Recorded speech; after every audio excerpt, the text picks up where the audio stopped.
I missed Christmas!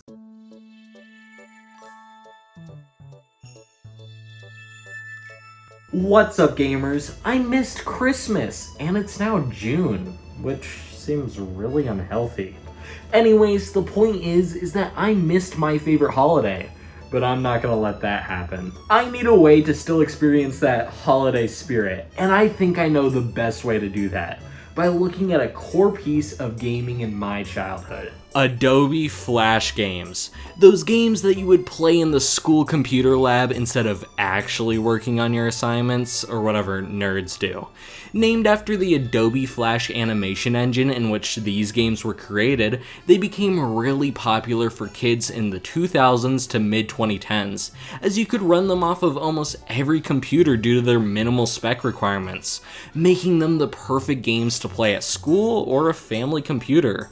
Along with that, at least compared to other game engines, Adobe Flash was really accessible to learn and use, making it the perfect tool for young and or inexperienced game developers to make games, whether for the larger public or just to show it to their friends. Across various websites such as Newgrounds, Cool Math Games, Armor Games, etc., Flash games fostered a community, providing a lot of fun experiences in a lot of people's childhoods. Being born in 2007 myself, I definitely had a more limited experience as opposed to some of my older friends or my brother per se. Because by the time I was in school, most districts start to crack down and block a lot of the big websites, except for Cool Math Games for some reason. I never understood that. I guess they saw the word math and were like, hey, this one's all good to me. Must be educational. Anyways, because of that, and my family just not having a home computer, a lot of Flash games I never experienced that I plan to cover today. Though that's not to say I completely missed out. So without further ado, let's look back at the gift that was Adobe Flash games. The Henry Stickmin series is a great place to start, spanning across 6 games made by Puffballs United, with the first in the series, Breaking the Bank, being released in 2008. The gameplay revolves around point-and-click options where you choose an item to try next, with the main appeal being you getting to see how Henry fails in various ways until you eventually finish, with all games, but the first, having branching paths encouraging replaying them to see what fails and endings you missed. And while my description might sound like I hate the gameplay, it's actually quite the opposite.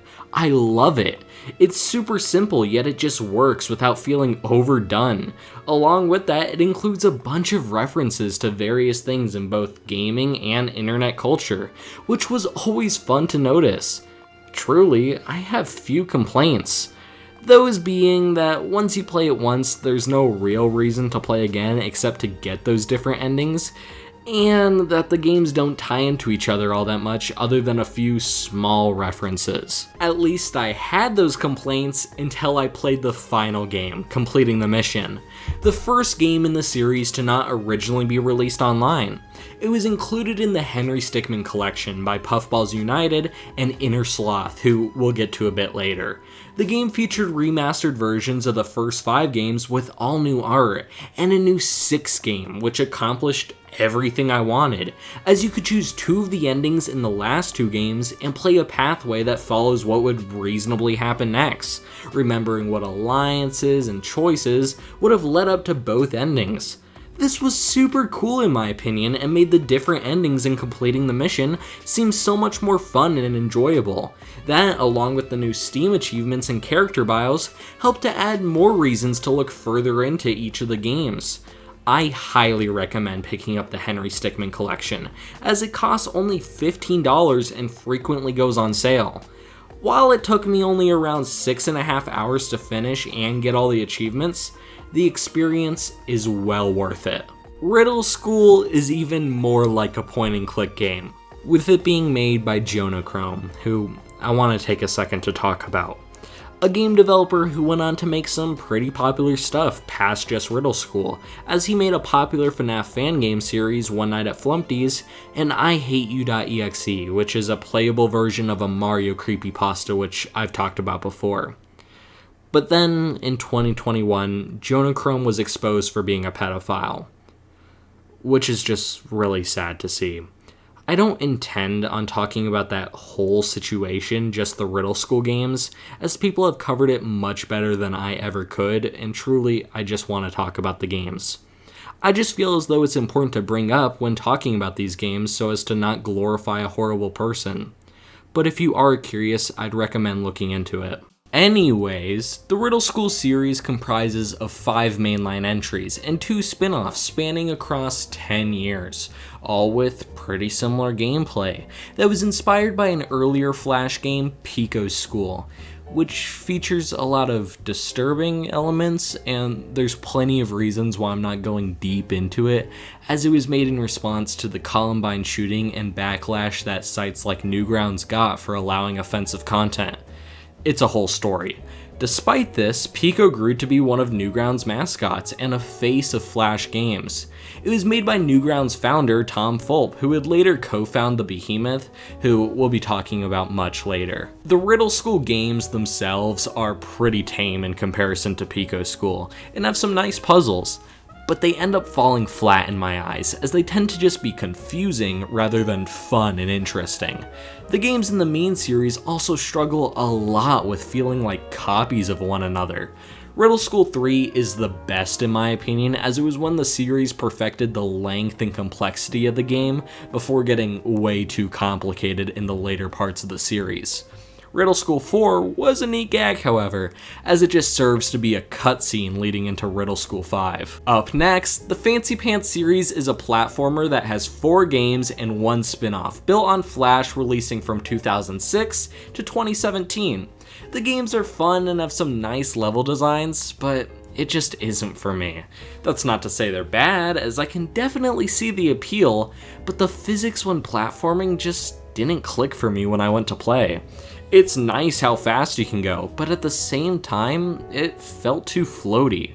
The games have been ported multiple times, most notably to the Xbox 360, and recently to Steam through the Classic Pack, which is how I played them, except Fancy Snowboarding, which is going to be added at a later date along with some extra levels, and World 1 Remix, which is a remake of the first game. The 4th main game, called Super Fancy Pants Adventure, was released on both Steam and online. However, the online version, called World 4, ended up being split into 2 parts and misses a few features, so definitely go with the Steam version. Super Fancy Pants was by far my favorite, as the physics when platforming actually felt fun to me, while still leaving room to go fast. Plus, the collectibles had interesting yet still challenging tasks, as opposed to the other game's collectibles feeling frustrating more than anything else. So I definitely appreciate Super Fancy Pants the most. Bloons Tower Defense is definitely one of the most popular game series to derive from Flash, if not the most popular. The first 5 games were made in Flash before the 6th and biggest game ditched that. The games progress in a pretty standard way, each offering new towers and upgrades with every new entry. But that's kind of the problem. There's no real reason to play the earlier games in the series compared to BTD 5 or 6, especially the first 2, as 3 is literally just a definitive version of those games.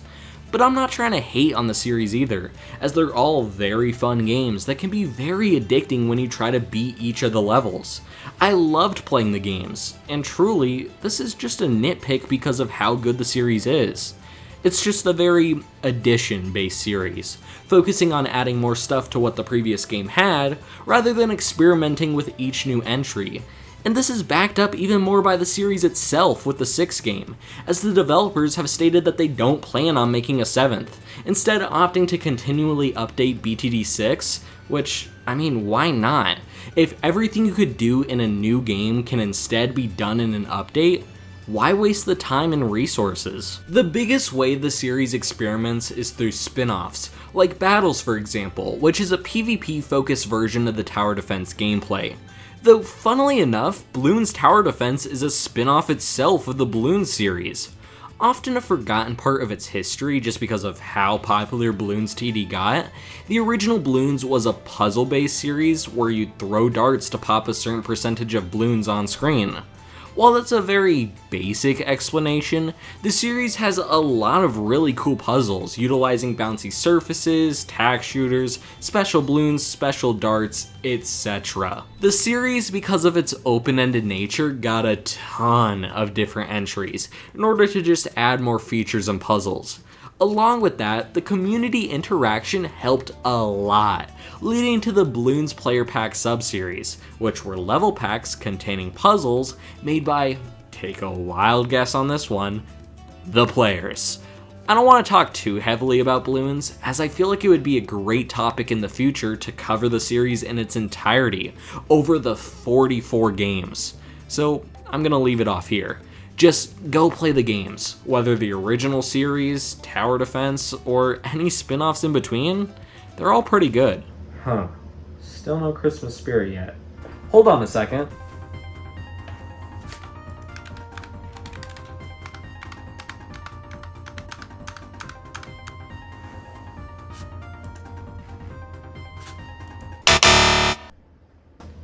Damn, that was useless. Papa's Pizzeria is another massively successful Flash series, spanning across 17 or so games.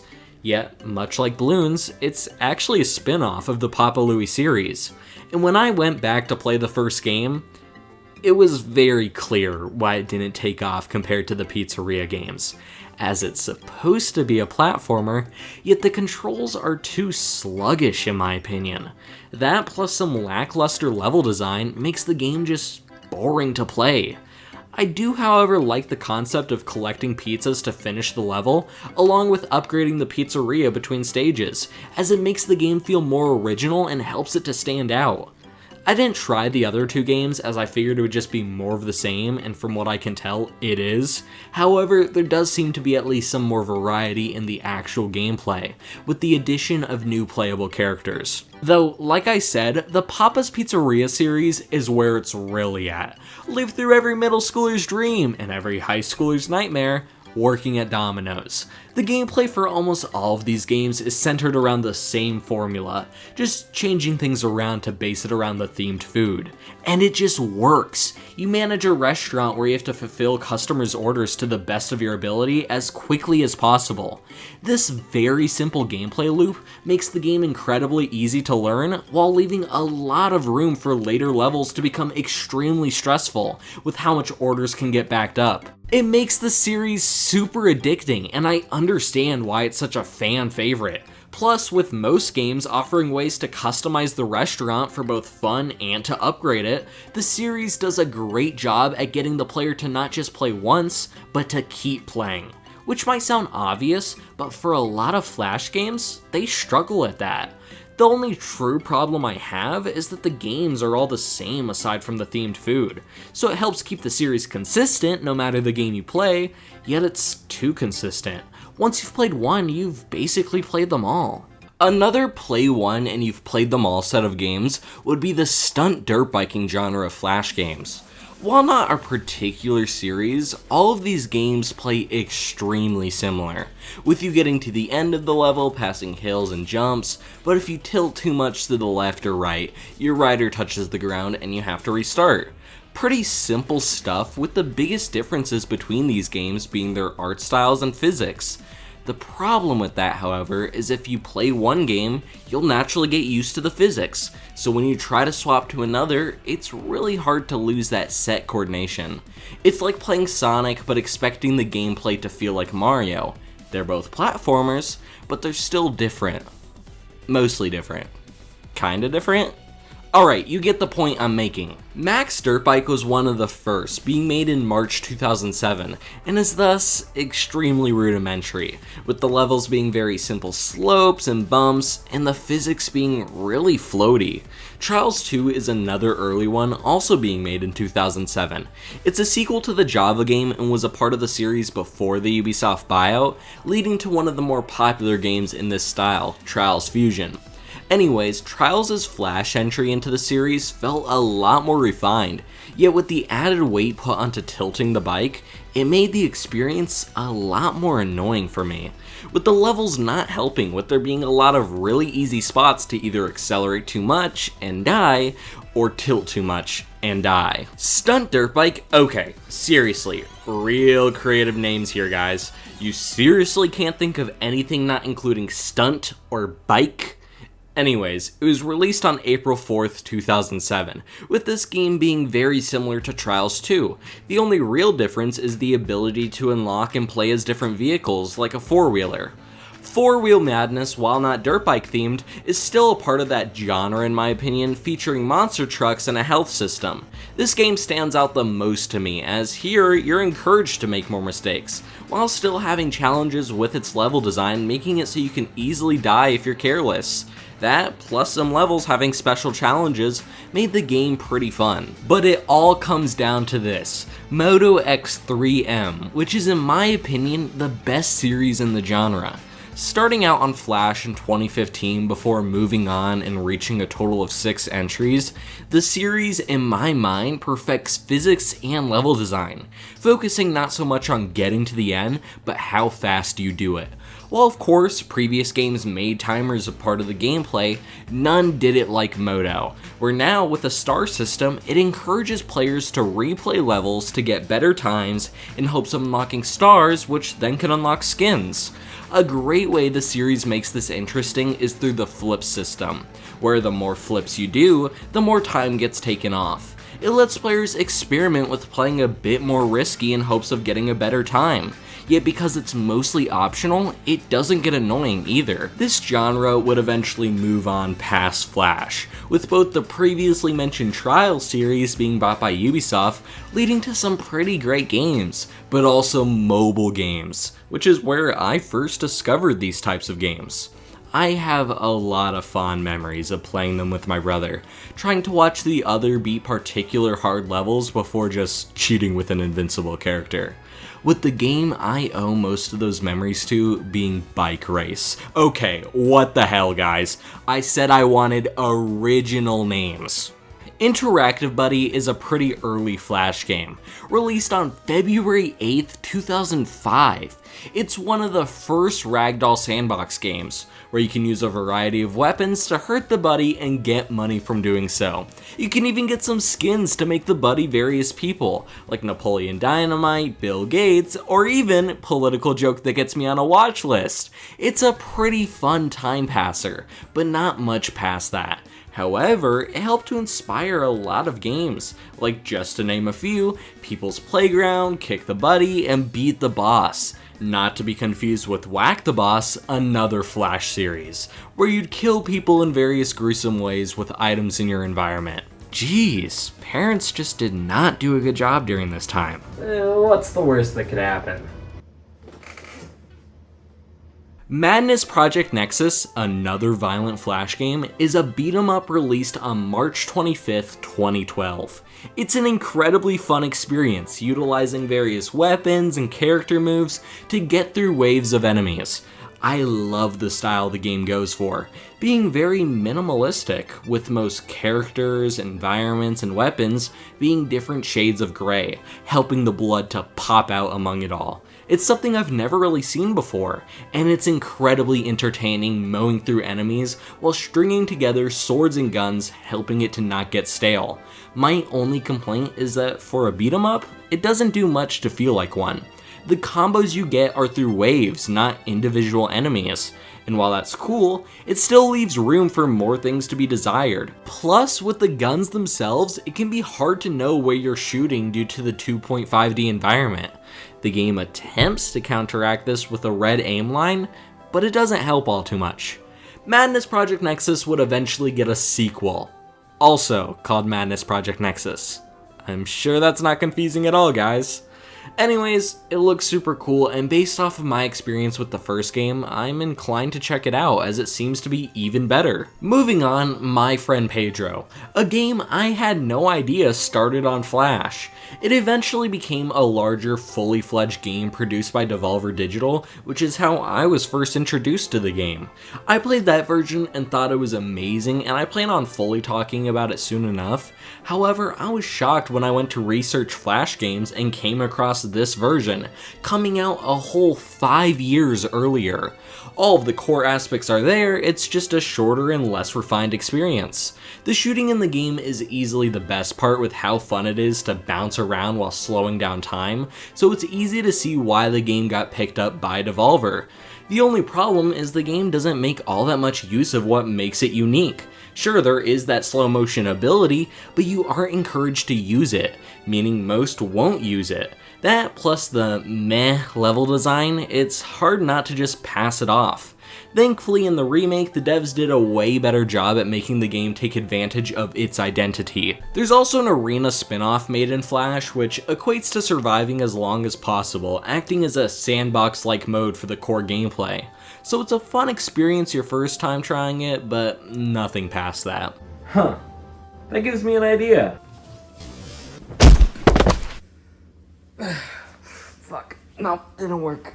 Valve, interestingly enough, produced 2 Flash entries for their series, and they help give us both sides of the spectrum for the quality of Flash games. Let's start with the shitty one. Codename Gordon is a Half-Life spin-off developed by Nuclear Vision and released on May 17th, 2004. Interestingly, before Half-Life 2, despite seemingly being based off of it. While some enjoy it, I absolutely despised it. The shooting is aggravatingly stiff, which doesn't mesh well with levels centered around platforming when the platforming is mediocre at best. The enemies are bullet sponges, and due to the few ammo drops, you'll often rely on the pistol, which is even more of a hassle to use. Codename Gordon also implements a life system, and while I get what they were going for, whole 2D platformer aesthetic, in practice it just makes it annoying when you're forced to replay the entire game upon losing all your lives. Sure, the whole experience is only roughly an hour long, but an hour in hell doesn't all of a sudden make it heaven just because it was an hour. Plus, on top of all of that, the way the aiming system works, you'll constantly be clicking off the game, making it even more irritating. A 2D Half-Life game is a really cool concept, but that's all this game is. A concept, a rough draft for what could happen. I would love to see a fully fledged 2D spin-off made by Valve, but considering the state of the Half-Life series, we all know the chances of that. On the other side of the coin, Portal Flash version is a perfect portrayal of how good the Portal series could be in a 2D space. Developed by We Create Stuff and released on October 9th, 2007, unlike Codename Gordon, it never got an official Steam release. Which, like, come on guys. However, some of the levels were recreated in Portal Still Alive, which also doesn't have a Steam release. They're doing it out of spite at this point. As for the game itself, it's a really great experience with intriguing puzzles. While of course there is some jankiness, it is way more refined compared to Codename Gordon and even other Flash games. It's even able to stand next to the other Portal games in terms of quality in my opinion. And of course, I joke, but it is genuinely crazy that the game isn't available on Steam. I would recommend checking it out even if you don't have any experience with the other Portal games, as the puzzles, like the other entries, are truly captivating. It would be stupid of me, however, if I were to talk about Adobe Flash games without mentioning all of the fan games. I mean, I said it earlier, but Flash was such an accessible tool to make games, and because corporations weren't forcing cease and desist down everyone's throats yet, looking at you Nintendo, any and every big series had a whole bunch of fan games made in Flash. Mario 63, a fan game that combines some actual sprites from games such as Mario and Luigi, along with original work to make an actual sizable game. It was released in 2009 and is a pretty big adventure with multiple levels and stars, taking inspiration from not just the obvious Mario 64, but Sunshine and Galaxy as well. It's a really refined experience, and in an era where New Soup was hitting its peak, I would say it actually rivals the following games in the years years after. The platforming feels smooth, yet just like 64, you have room to breathe and experiment. I would seriously consider checking this game out if you love 3D platformers, as in my opinion, it's the closest a 2D Mario game has come to feeling like a 3D Mario game. Ultimate Flash Sonic, another game that takes GBA sprites and repurposes them. It was released in 2004 and compared to Mario 63, it didn't hit for me, and in fact, made me feel the opposite. While comparing these games to each other isn't entirely fair because they're made by entirely different people, Ultimate Flash Sonic just isn't a good game, or even a good Sonic game no less. The platforming is bland and stiff, causing you to have to try to regain speed in some parts just to get past the level design, which feels as though it's trying to fight against you. Not to mention the rails are annoying to use and sometimes cease to work properly. While you can get speed in some parts, it feels nowhere near as satisfying as opposed to even the worst Sonic games. Sega did have their own Flash games, however, that were made in promotion for things like Shadow the Hedgehog, and they're pretty on par with this quality-wise, but that doesn't make this game any better. Now, look, I get it. This was probably made for fun rather than to truly strive for an excellent game, and it's a neat project, but the gameplay itself just isn't fun. Crash Bandicoot Flash is a kind of blend between these two games. It does a lot of things right and a lot of things wrong. It has entirely original art, and while I'm not gonna sit here and act like it deserves to be in a museum next to the Mona Lisa, I just think it's neat and adds character. The levels aren't all too complex, yet they work in their 2D format, and it has some variety trying to tackle a few different parts in the original Crash games in a Flash format, and it does an okay job. It's not perfect, but I had fun, which is what I'm mainly looking for in any Flash game. It's pretty short, and I'm mostly sure is meant to be something larger, but what we have here is neat. Warthog Launch, based off of Halo, is a puzzle game where you try to explode a warthog from the game series and hit a bunch of targets. It makes for an incredibly simple and fun experience, and has intuitive enough physics to make it addicting. While normally I hate games where you do little micro movements until you find what works, this is different as it doesn't feel random. So that, and when you just go for it and hit all the targets on your first try, feels great. It's not a complex puzzle game, but it works. Going back to Mario fan games, A Koopa's Revenge is a platforming series consisting of 2 games. The first plays pretty closely to the original Super Mario Bros., and while it has quality, it just didn't satisfy me due to the platforming feeling off the whole time. It was just too stiff to feel enjoyable. The second game played closer to the new Soup series in both its platforming and the fact that there are collectibles to be found. I like this direction a lot more, as the platforming felt a lot more forgiving while still having challenge behind it. Plus, the added incentive of finding these little dolls of Mario characters and silver coins made playing the levels more fun for me. A third game is apparently on the way, so I hope it leans closer to A Koopa's Revenge too. But time for the coolest Mario game ever. Gangsta Bros. I know, awesome, right? This was a big part of my childhood experience with Flash games, as what kid doesn't find Mario but with guns badass? The gameplay is super simple, where you can just run and shoot without having to put much thought into platforming or enemies, but at the same time, you don't really expect much going into it, so why dissect it?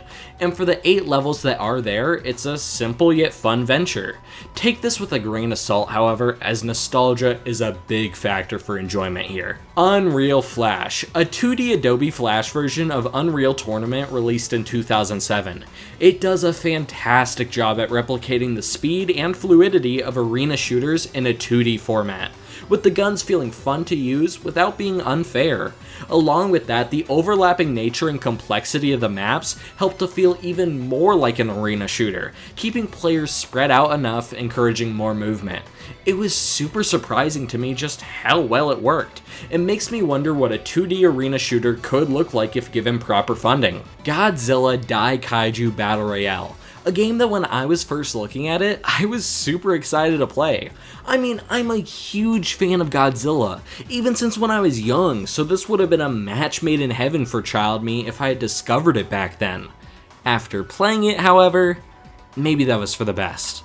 It's supposed to be a fighting game, and Godzilla has had a pretty good track record there, so that plus the wide variety of playable monsters, you might wonder, what's the problem? You only have 3 moves, you can't combo at all, and the best way to win is to back your opponent into a corner and spam. Hell, just spam your special no matter what. It won't matter because if you don't, your opponent will. Oh shit, maybe this is a pretty normal fighting game. It just sucks, as it has some incredible sprites, and like I said earlier with the amount of monsters, it's not relying on just the big names. This seems exactly up my alley, but the gameplay itself sucks all of the fun out of it. Even if you could just combo your punches and kicks to get another move, it would improve the game dramatically. Final Fantasy Sonic X. Don't worry, I'm not having a stroke. It's a crossover RPG between Final Fantasy, Sonic, and Mega Man X. Eh? The title make a bit more sense now? I know, it requires a PhD to put that one together. Anyways, the series was pretty popular, or at least popular enough to warrant it having 6 entries. The games have come under criticism for being reliant on a lot of dialogue, and it kinda just comes down to mashing these series together like a kid playing with toys, with occasional OC. That, plus it being an RPG, means it doesn't appeal to me all too much. But I don't want to act like it's all bad either. Some of the sprite work is actually cool, especially during special moves, and the way the series mixed together was better than I expected it. However, the gameplay just brings down the whole experience. It would be weird for me to talk about Flash fan games without bringing up Super Smash Flash, released in 2006. The roster is probably one of the more notable things about it, including, as you might expect, some gaming characters that hadn't at that point in time, or still haven't, been added to Smash, such as Cloud or Shadow. But oddly enough, it also included non-gaming characters, like Naruto or Mr. Incredible. What the fuck? Why him? On top of that, it had 2 original characters being Blue and Blade, clearly being Sonic OCs. As for the gameplay itself, it hasn't aged all too well, being janky with its knockback and hitboxes, leading to a frustrating experience. Plus, in my personal opinion, Smash Bros. And almost every other platform fighter just doesn't work with a keyboard, so that brought it down in my eyes. It's not like this was it though, as just a year later, Super Smash Flash 2 began being worked on, with it releasing demos and betas to add more characters, stages, skins, and to just generally improve the game as time went on, with even today the game still being a work in progress. As for the gameplay, it's a huge improvement, helping the gameplay to not just be a better experience, but a closer experience to Smash Bros. I also just appreciate how the series has kept with the 2D sprite art style. It's a pretty great game, and with almost 20 years of history at this point, it's a game any fan of Smash Bros. Needs to check out. Past that, you of course have the Flash demakes, which is basically when an entire game is just remade, or mostly remade, but in Flash. By far the most popular of these demakes being Tetris, as it's a pretty simple game to 1, make, and then 2, play, so a whole bunch of these popped up with tiny little differences between them. Then there's arcade demakes like Pac-Man or Donkey Kong. Again, just the game, but in Flash. I personally think it's a lot cooler when more complex games get Flash demakes, things like Quake or Doom being good examples. But there's also games that are kinda confusing with whether or not they classify as being a Flash demake or a Flash fan game.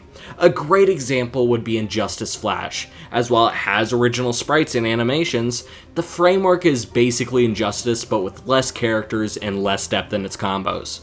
So it can kinda go either way for someone's description. Now in the grand scheme of things, does it really matter if someone chooses to describe the game as a demake? No, not at all. I just think it's an interesting thing to bring up and consider, as it's not as straightforward as many would initially think. Now we gotta move into the Flash games that were popular online because of the content that sites like YouTube made around them. Whether intentional or not, some of these games were just great for that niche, and frankly, there is no better game to start with than Happy Wheels. It was rare if you found a gaming YouTuber in 2012 that didn't hit you with the "Hey guys, welcome back to another video on Happy Wheels. Let's get going here." What the?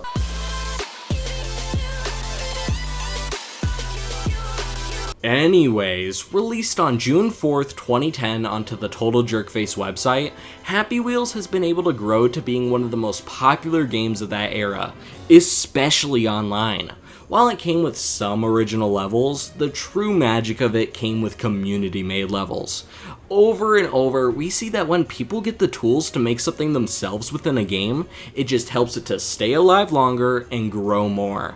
Look at Forge and Halo, Mario Maker, Gmod, etc. And Happy Wheels was basically the face of that for Adobe Flash.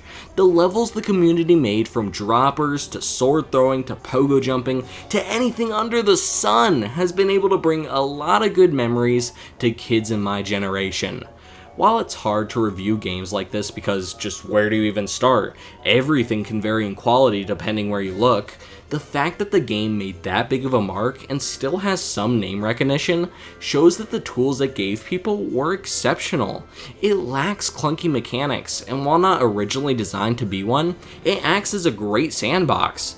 It's one of those games that manages to stand out, not by luck, but because of its quality. Past that, there's things like QWOP, an incredibly aggravating game where you use your keys to get a ragdoll to go forward.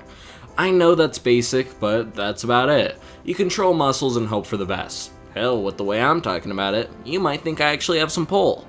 Nevertheless, it looks super easy, but that's what makes it so addicting, both for the player, wondering why they're doing such a bad job, and someone watching, wondering why they're doing such a bad job. It was made by Bennett Foddy, who you might recognize for making Getting Over It, another game that got super popular for how annoyingly difficult it is. QWOP released in 2008, and I'd say check it out, as it's a neat little game that you truly need to actually play to understand how difficult it is. Scary Maze, another classic Flash game. What kid hasn't either got tricked by this or tricked someone else? You know the classic, ooh, I have to pay close attention. Next thing you know, there's a hole in the monitor. How did that get there? The World's Hardest Game, released in 2007, is kinda similar gameplay-wise, at least for the start, with the same idea of you going through tight spaces. This one being a lot more rage-inducing, as that's the whole point. It's a cool game, and it actually feels fair as there isn't any chance to it, making the process so much more satisfying, which I feel is important to call out, as with these rage bait style games, it can be easy to add a lot of bullshit mechanics that feel out of the player's control. While with this, it's entirely based on the player for if they live or die, meaning when you do win, it's a lot more enjoyable. It's like winning a gold medal in the Olympics compared to winning the lottery. Sure, they're both difficult, but winning that gold medal was based on your actions. Anyways, they made 2 more games which are just more of the same, so it's kind of unwarranted and unnecessary to even exist. Also released in 2007, The Impossible Quiz. I remember playing this one a lot in school, so I hold it really closely. Because while the gameplay isn't that much of a game, more of a memory challenge, it's still super fun to go back to every so often to relive those memories, or even just trying to fully beat the quiz. I remember being in my tech labs class and having competitions with some of my friends and classmates to see who got the farthest in one go. I self-admittedly never won, but you know, don't let that detract from my pro gamer status. Still not feeling that Christmas spirit. Are Flash games just not what they used to be? But everything is better with friends, right? So let's look at some co-op Flash games. Co-op games? Where? I love co-op games. Did somebody just bring up co-op games around here? Oh no. I'm telling you, it's giving me the option to invite players. All I see is play and more games. Are you sure this game even has online co-op?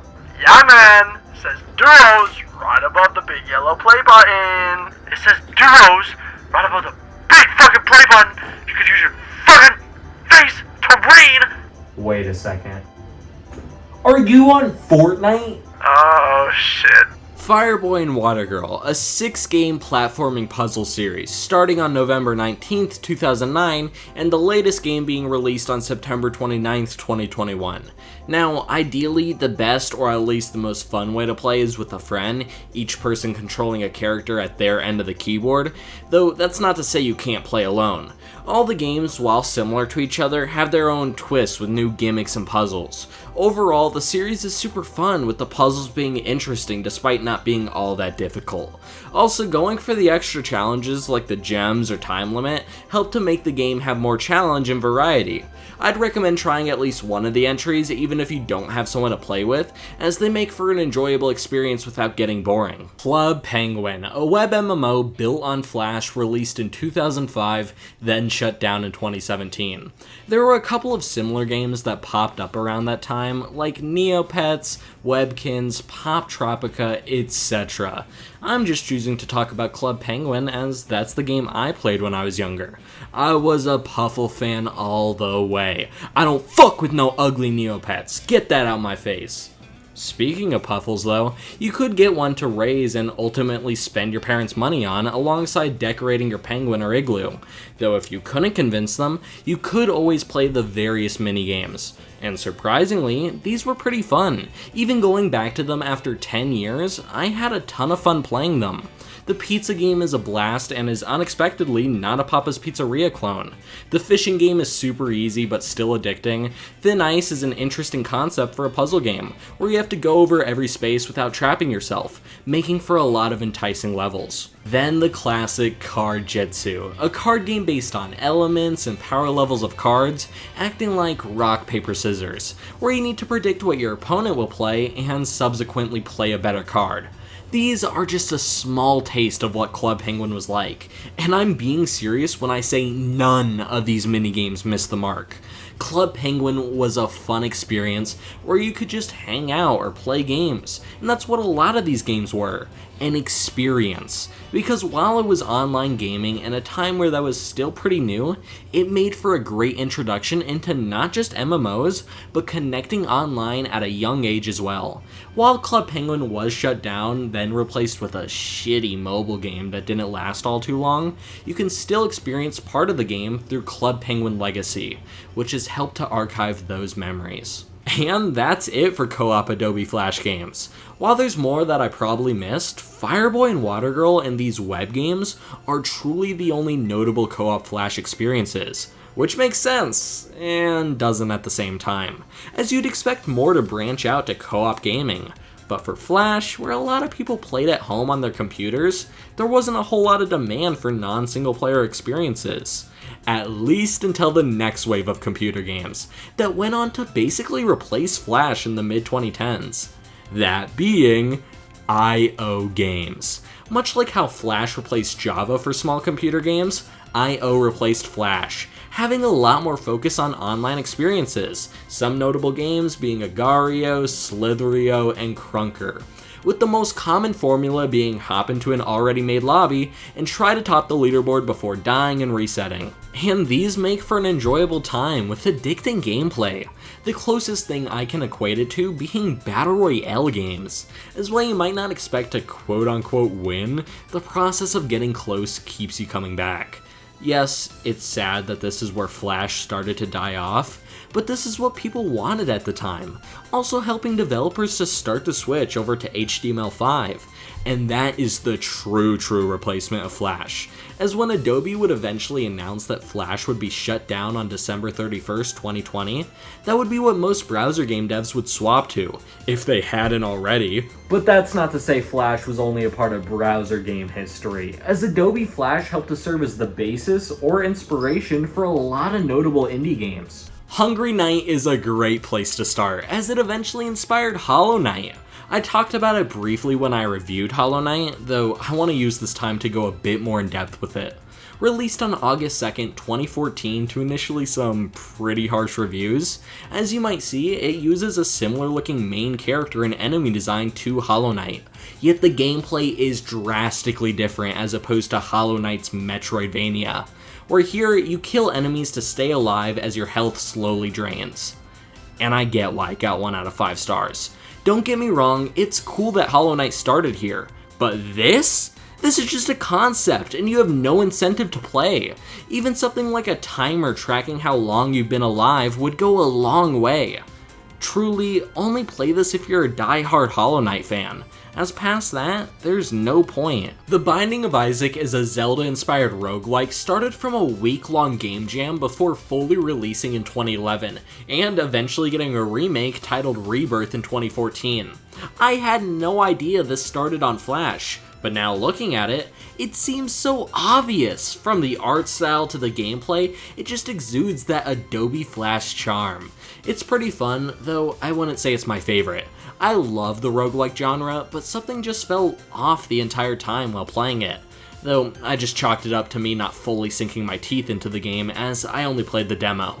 Past that, however, it's a fun experience with cool enemy designs and exciting room-to-room exploration. Meat Boy. This would go on to start a pretty big platforming series, most notable for how difficult it is, with the original Flash game coming out on October 5th, 2008, after only a 3-week-long development process. With this game and The Binding of Isaac being made by the same core developer, Edward McMillan, it is insane how fast this guy could pump out amazing games. Anyways, the original Meat Boy is super fun despite the difficulty. As while it doesn't get as crazy as future titles, the game has the perfect difficulty curve, slowly introducing the player to new mechanics before it experiments with them to make more challenging levels. I enjoyed it a lot, as for me, this is the perfect level of challenge, something that takes a few tries, but it isn't making me want to destroy my keyboard.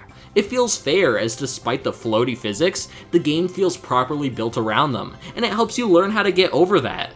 This would eventually be turned into Super Meat Boy, which I can't talk about, as I haven't played the game. But for this, it's something I'd recommend looking at. Alien Hominid, created by the Behemoth. It was first released onto Newgrounds on August 7th, 2002, being a single level with 2 bosses with run-and-gun gameplay. Though 2 years later, on November 21st, 2004, it received a full console release onto PS2, Xbox, and GameCube due to the amount of support it got, which frankly is insane. Now, I know I've been talking about Flash games that got turned into full games, so this probably isn't shocking to hear, but you have to think, this was before the Xbox 360 where indie games got more attention, and even then, almost none of them got a physical release, so to think that a small Adobe Flash project made by a few people would be released onto the PS2 physically is nothing short of astounding. While it's gotten an HD remaster and even a sequel, I would love to get a physical copy of Alien Hominid for my collection, as there's no doubt that it doesn't have a spot in indie gaming history. Though despite my appreciation for what the game represents, the actual Flash game itself wasn't my thing. I'm not a major fan or hater of the run and gun genre, but the gameplay here was just annoying to me, as you can easily die as it takes only one hit, and while you have multiple lives, with the way the game is set up, a ton of enemies with tiny bullets that you have to watch out for, it feels like you're just trying to memorize patterns and react fast enough as opposed to having fun going through the level. And I get it, I'm not particularly good at the game, but I also don't want to spend an hour trying to get to the second boss, playing the level over and over again just for an enemy to turn and shoot me before I could even react. The game's not bad, but it didn't appeal to me. Hopefully with the full release, it feels more rewarding to play and I enjoy it more. But past Alien Hominid, the Behemoth would go on to make a few other games, but most importantly, Castle Crashers, which while not explicitly made in the Flash engine, there is no chance it wasn't inspired by the Behemoth's time working on other Flash games, as its art style, gameplay, and levels all feel like something out of a Flash project. Hell, a lot of the music was made by Newgrounds users. The original project name, Ye Old Side-Scroller, was revealed at Comic-Con in 2005, before it would eventually be released on the Xbox 360 Arcade on August 27, 2008, then getting a remaster in 2015. From what I've played, the game is a super fun hack and slash, and I can see myself getting really into it, and with the ability to play with at least 3 other friends, I could see that being a blast too. The gameplay is just super solid, and it entices you a whole lot as you unlock new things often, keeping it fresh. Though then, there's arguably the biggest Flash-inspired game, Among Us. Hold on, I know it's disgusting, but bear with me here. I talked about the game a lot more back on April Fool's where there was that weird event going on, so I'll give a brief summary here. It's made by Inner Sloth, who, if you remember, helped with the Henry Stickmin collection, with the game being inspired by the party game Mafia, before seeing a full release in 2018, where it then blew up across the internet in 2020 during the pandemic. Now, it's very clear that the game has inspirations from Flash, with its simple art style to its small size, and despite it being made in the Unity engine, I remember a lot of my friends getting mad when the game had a drought of content, and them saying that a Flash game shouldn't take this long to make, showing how a lot of people just straight up assume the game was built in Flash. As for the gameplay, it's fun with friends, but past that, it gets boring fast. And like I said, I covered it before, so just go see my opinion on it there. Lastly, there's Friday Night Funkin', a rhythm game released onto Newgrounds in 2020, and unlike the others on this list, it's technically still in development. Right now, they occasionally update the demo with more weeks, this game's equivalent to levels, with a Kickstarter being made in 2021 to fund a full game, which raised over $2 million. Also surprisingly enough, Pico is featured pretty heavily throughout the game. That's right, somehow the shooting-inspired Flash game got into this. Skid and Pump from the Spooky Month web series and Newgrounds' main mascot Tankman also make appearances in the 2nd and 7th weeks accordingly. So overall, the game is kind of like a love letter to Flash, and I wouldn't be surprised if more characters make appearances in the full game. As for the gameplay, I got super into it. I'll admit, I wasn't a fan at first, as, look at me, I have no sense of rhythm. But after a while, I started to get a hang of it and had an enjoyable time going through the weeks. Now, I'll admit I still suck at rhythm games as I played on easy, but I could see myself, in time, getting better and tackling the harder difficulties. And I feel like that's a great way to go about it, as doing so I could slowly get used to timing with a great difficulty curve. Speaking about that difficulty curve, it is fantastic. The game's not easy, but it doesn't feel impossible. You can feel yourself getting better the more you play. Again, I did not expect to enjoy this, yet I was pleasantly surprised. However, for the more hardcore rhythm fans, there's the huge array of mod support for the game, which is what's kept the game alive, featuring original characters, other games, to oddly enough, creepypastas, which have become a huge part of that side of the game. I haven't checked any of those out as I'd be here for hours only talking about them, but Friday Night Funkin' itself is solid, and I plan on buying it when the full game comes out. Now, in a last-ditch effort to save Christmas, I want to take the time to talk about some of the core Flash games in my childhood. Though I must warn you, this game is only for the realest gamers around. One of the most iconic Flash games of all time. One that will weed out all the fake gamers from the real gamers. So get ready. Wheelie. Now, in all seriousness, this is an incredibly simple puzzle series, spanning across 8 games, with the first game coming out in 2012 and the latest being released in 2016.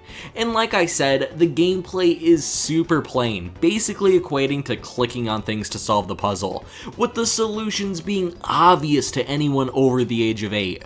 There are 2 collectibles in each of the levels, being a wheel and a tiny car, which are a bit harder to find and make the game more fun doing so. However, even then, there isn't any real reason to do so other than to inflate your time spent on the games. But despite its simple gameplay, this is arguably the Flash series I played the most when I was younger and in elementary school.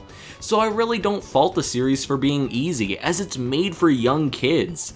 I do appreciate the art style and level designs, as they bear semblance to children's books, which complements that basic gameplay. While the series doesn't do anything for me now, I can also recognize that I'm not the intended audience, and can look back at what the series was for me when I was younger with a new understanding. Moving on, Run 3. Who doesn't have memories of going on to Cool Math Games and just sinking a few minutes into it at the end of class? Released on December 11th, 2013 as the third in a trilogy, I never personally played the first 2 games, so I'm not going to go into them. However, just know Run 3 refines their gameplay and just builds off of them.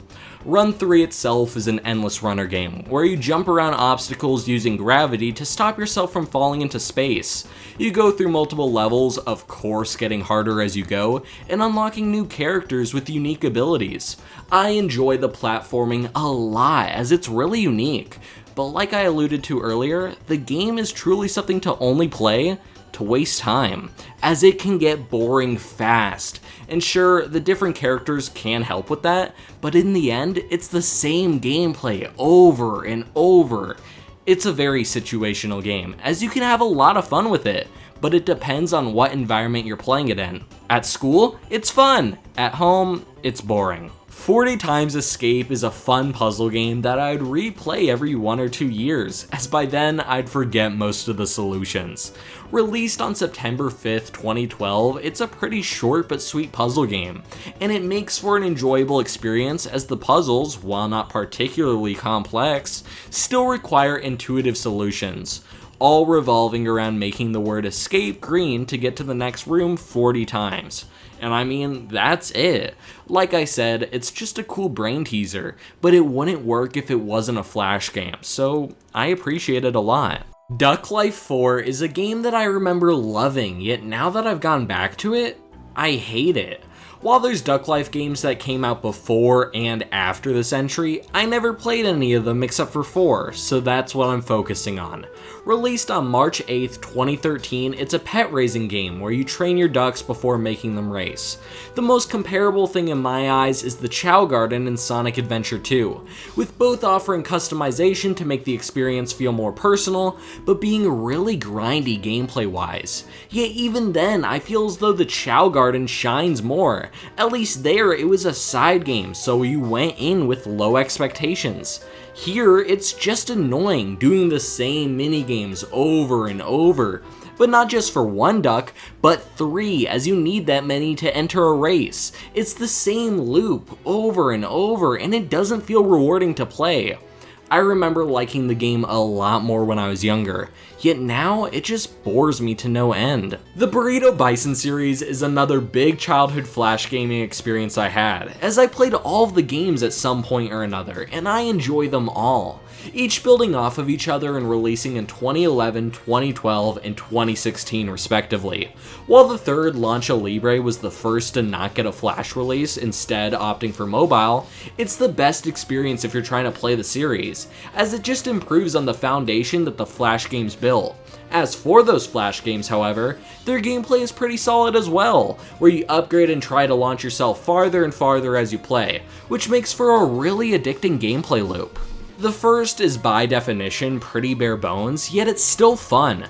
Though I don't know if it was just the site I was playing it on or what, but I had a rough time running the game with frequent stuttering, especially when I went fast, which kinda kills part of the enjoyment. The second, of course, adds more content, refines the gameplay, etc. But something I really loved is that the physics feel the same, which I feel is something that can be lost between game sequels, yet is huge to the overall experience, as even the smallest change can make it jarring going from one entry to the next. But the sequel gets it right. The new mechanic of hitting the boss at a certain spot was also a great addition, which adds more depth. I love these games, from the art style to the characters to the need to make it just a bit further, and I can't recommend enough checking out at least one of the titles. So in conclusion, where does this all leave Flash games? I mentioned it earlier, but when Adobe shut down Flash at the end of 2020, it was an incredibly sad moment. As you can tell, after all of this rambling I've been doing, Flash has been a huge part of a lot of people's childhoods, and those games had the chance to be lost forever, which was a legitimate fear. Now, thankfully, this wasn't it for Flash games, as sites like Cool Math Games and Newgrounds are still up, with them swapping a lot of games to HTML5 or using the Ruffle emulator, which is a huge part of the preservation efforts for Flash games. Plus, all of the developers who have gone on to remaster their games and put them on Steam. Then there's the sadness that that era of online browser games has ended, which is true, and it sucks. Yet with what I mentioned earlier when talking about IO games, It's just a cycle, one form of browser games replacing the next. While it might not be the games you grew up on, there's still a new age of browser games out there for kids to play and eventually rant about themselves. The site Crazy Games is probably the best for this, and on top of that, it has a huge variety of Flash games archived on it, with that being the main site I used when looking back and playing these games. Adobe Flash was also a huge tool for developers, both for making games and inspiring their work afterwards. It's caused a shockwave effect that we are still feeling even 15 years after Flash's prime, with games like Among Us, and who knows what might be next on the horizon made by an ex-Flash dev. Finally, I can't go without mentioning the animation side of Flash. While I mainly wanted to talk about the gaming side, as that's what I'm interested in, Adobe Flash has had a huge impact on animation, and even content creation, with a lot of notable creators getting their start as Flash animators before moving on and finding even more success. Adobe Flash was a huge part of my early experience in gaming, giving me a lot of good memories both in and out of school when playing the games, or just talking about them with friends. And those experiences will be something I will always hold with me, much like all of the other people who have been impacted or inspired by Flash in some way. Though, with all of that being said, while I couldn't experience some of that Christmas spirit with this trip down memory lane, I think it's time to pay respect to Adobe Flash games and let them rest.